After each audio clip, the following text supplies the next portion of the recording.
Back when this was a basketball arena, it also held a lot of conventions, and we had the Republican State Convention here a number of years, including the Great Republican State Convention of 1980. I was the executive director of the party at the time and was basically in charge of putting the convention on. And it's Jimmy Carter versus the governor of California, Ronald Reagan. But the local state party leaders actually lined up Governor Reagan to be their keynote speaker that year. Well, the day before, I happened to be wandering over on the other part of the Salt Palace, and they had the circus over there. Well, you have 2,500 Republican delegates from every corner of Utah crammed into the Salt Palace, and they are excited. They have a nominee that can beat Jimmy Carter. And my first thought was, circus, elephants.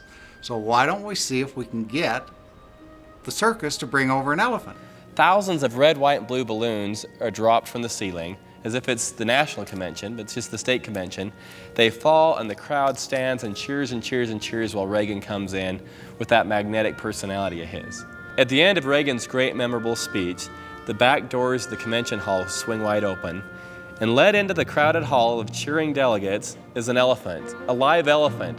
And he's marched down the hallway there as the delegates stand and cheer that pachyderm, heads up to Reagan there at the rostrum, and who's flanked by a smiling Orrin Hatch and Jake Garn just laughing and loving the moment. Senator Hatch at the time was standing next to Reagan, and Reagan turned to him and says, "What do I do?" And Orrin Hatch said, "Shake it."